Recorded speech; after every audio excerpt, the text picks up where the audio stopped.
What's going on, guys? Welcome back to the channel. Or welcome if it's your first time here.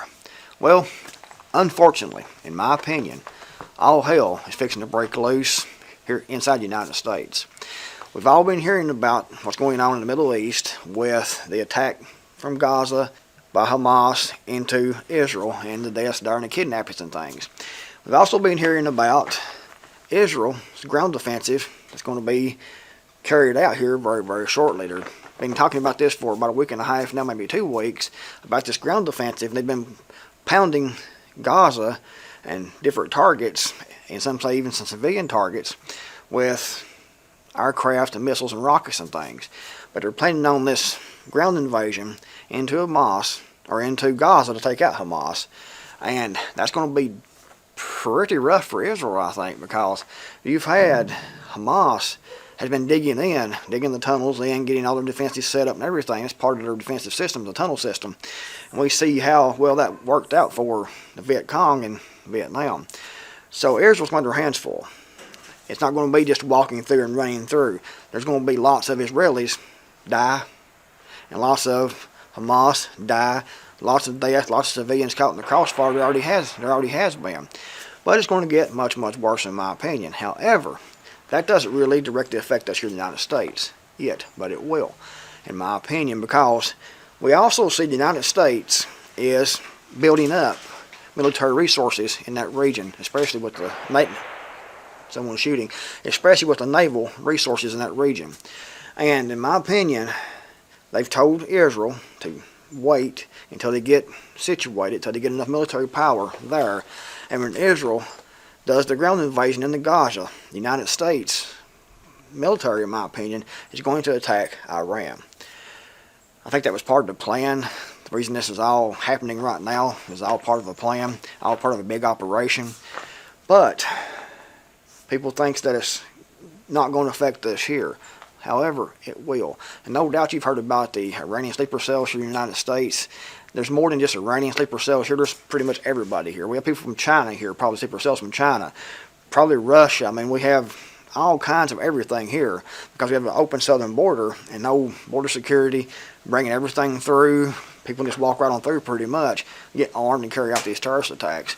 Now you ask yourself, if you was Iran and you were a state-sponsored terrorism, but some people say the United States is also a state-sponsored terrorism. That's a whole other topic. But anyway, if you are Iran and you know the United States is wide open, and you know that you might have hostilities with the United States at some point because you already have in the past, wouldn't you send in sleeper cells across the open border and have those people already trained, already have their mission already predetermined? When they were activated, they would know to carry out that mission. And if you take and you just have, just say 10 sleeper cells here, 10 just Iranian sleeper cells inside the United States, and all 10 of those are activated, and we have major terrorist attacks in say 10 different locations in the United States, people are going to go crazy here. People are going to go ballistic here in the United States. They're going to be horrified. They're going to be begging for the federal government to come in and protect us, take all the rights away, just protect us from this terrorist threat. So that's going to be one issue. However, that's not the only issue. The sleeper cells are definitely a big issue here in the United States. However, Iran also has very capable cyber warfare capabilities. So they could carry out cyber attacks on the power grid, on the banking infrastructure and things like that. So that could be very bad. You know, we heard Klaus Schwab talk about a cyber pandemic, and this could be part of that. Plus, not only Iran, you could have other nations carrying out cyber attacks into the United States, also like North Korea, Russia. Because when one starts doing it, then it's going to be harder to pinpoint who is actually carrying this out. But as soon as the United States, I think, as soon as Israel goes into Gaza, when the United States has got their military resources ready, Israel going to Gaza, and the United States is going to attack Iran, in my opinion. And do you think Iran is going to just say, well, that was a good attack, thanks United States? Nope. They're going to fight back. And like I said, they already have sleeper cells here. I mean, that's common sense. Anyone knows that with a brain. They have sleeper cells here. Luckily, it'll be mainly in the larger cities and not in places like this right now. However, you know, it could come to our door here also, because there's lots and lots of people here Now, not all of these people that's coming across the border are, Iranian sleeper cells or anyone else like that. There's people coming over here a lot for just a free handout. However, we had those sleeper cells coming along also. But like I said, if there was just 10 carried out cyber attacks inside the United States, bombings, mass shootings and things like that, the people in the United States are going to go ballistic. They're going to be horrified. Think 9/11 on steroids and the Patriot Act, but they'll be calling for martial law. And we'll get martial law. Because that's what the federal government actually wants. Suspended elections, martial law, all resources taken from the people and put in the hands of the federal government. And like I said, they got the cyber capabilities, Iran does. Also, Iran has a good missile system. And I think they can sink an aircraft carrier, if not multiple aircraft carriers. And also, the wild card is, will Russia get involved in defending Iran? They could sink those aircraft carriers like that. I mean, they have hypersonic missiles. Those aircraft carriers just setting ducks. They can have a nuclear-tipped or nuclear-armed hypersonic missile, take those aircraft carriers out, and the whole fleet pretty much be wiped out within 5 minutes, pretty much, in my opinion, from what I've read and what I know. So it's not going to be good for the United States over there or over here, in my opinion. Iran also has over 500,000 troops that they can use. And they're scattered around different locations, but they're dug in also. So a lot of the United States bombs and things and rockets aren't going to take those tunnels out. So they're going to have their military infrastructure. I mean, it's definitely going to blow up, in my opinion. All hell's going to break loose very, very shortly. And it will affect us here in the United States. We won't be just watching the local nightly news and seeing the United States, another victory for the U.S. You may be seeing an aircraft carrier sunk to the bottom of the ocean.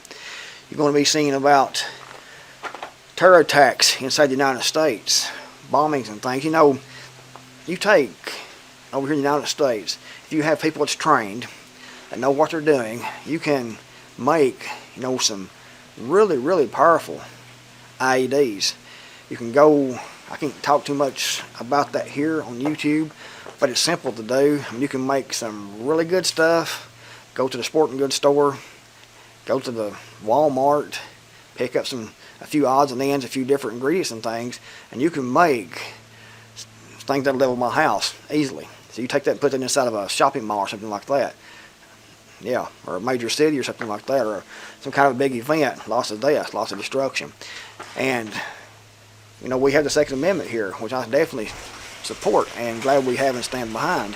However, you take Iranian sleeper cells, they could get armed to the teeth very, very easily here in the United States. They could have, like I said, mass shootings and things inside schools and things like that, and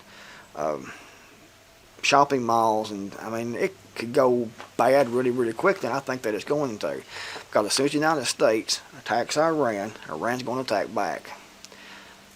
So don't think that we're all going to be over here looking over there and watching people die, because people over here, in my opinion, are going to die also. Unfortunately, I hope I'm totally wrong. I hope that everything just blows over and we go back to rainbows and unicorns here shortly. But it's not going to happen, in my opinion, because we see Israel still planning the ground offensive. They're just waiting until the United States gets the resources in place so they can do their attack on Iran. That's what it's going to be. Then we have Russia, and we have China, we have Turkey, we have Syria. It's going to spread out into World War III.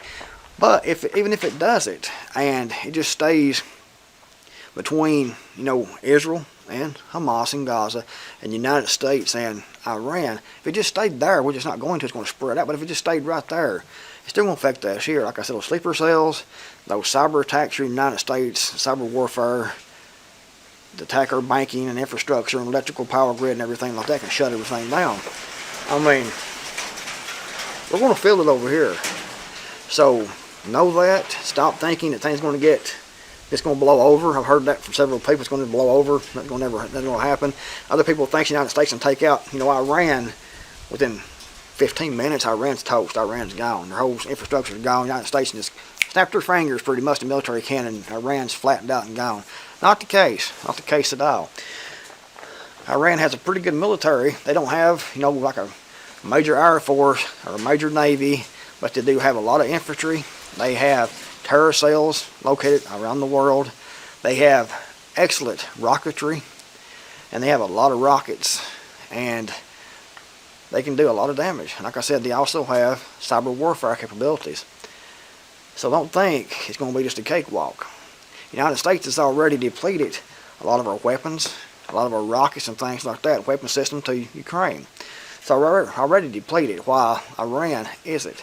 I don't know how many rockets Iran has, but they have a lot from what I've read. Like I said, they have a 500,000 man military, and they've been planning for this for a long time, no doubt, because they know it's a good possibility. So they've been planning for this to happen and planning their reaction to this, and it's coming. Because like I said, as soon as Israel goes into Gaza with the ground offensive, the United States are going to attack Iran. And Iran is not going to sit there and take it and say, yeah, good job, U.S., you got us that time. No, they're going to say, let's go. They're going to fight back everything that they have. So, what should you be doing? What you've always been doing if you've been prepping. Stockpiling food. Getting clean drinking water put back. Fill your gasoline cans full. Get some more and fill those full. Keep your vehicles filled. Get firearms, ammunition, garden seeds, tools. Just what you've been doing already, but just do more of it, because it's going to get bad. It really is, guys. And don't be surprised if the power grid could go down. If a dirty bomb might go off inside of a major city or 7 major cities. When you have, a suitcase nuke inside the United States, it goes off in New York City, San Francisco, one of the major cities. I mean, you're talking about hundreds of thousands of people dead in those built-up areas. And it's got me worried, to be honest about it, because I know it's all planned. It's all planned to bring in this global system, in my opinion. It's all part of the plan, and they don't care if we lose life. They don't care if a few million people, a few 100 million people die. They actually want that because they want to lower the population. But I think it's all been orchestrated to bring in this one world global government. If you have World War III, major disaster, major death, major destruction, they can come in and offer a solution, the one world government under one ruler, people will ask for it, people will beg for it, because they want to be safe, they want to feel secure. But even if it doesn't go, to the one world government, just here in the United States, you had those terrorist attacks inside the U.S. I mean, look at 9/11. One terrorist attack took out, I think, 3,600 approximately Americans in New York City. People was rallying for the Patriot Act. They was rallying for war. They wanted it so bad because they wanted to feel protected, wanted to feel safe. And we know now why that was allowed to happen, why it did happen. The Patriot Act was already ready to go, and the NDAA was already ready to go, and he already wanted to invade inside Afghanistan. He already wanted to go into Iraq. It's pre-planned, so they had to have a crisis to offer the solution. Crisis reaction solution. But let me know what you think in the comments below. Do you think that when Israel does a ground invasion into Gaza, do you think that the United States is going to attack Iran? Do you think Iran is going to attack back? Do you think Russia is going to get involved? How about China? Is China going to go into Taiwan? Is North Korea going to attack South Korea? I mean, what's going to happen? We already know somewhat's going to happen because it's pretty obvious. They're waiting for the United States to build their forces up enough, their military strength up enough, to be able to attack Iran. And they're going to do so as soon as the green light is given to Israel to go into Gaza to attack Hamas. So we know that's coming. But do you think it's going to spread out to, a third world war? I do. Let me know what you think in the comments below. Get prepared, get ready, and I'll see you in the next video, hopefully.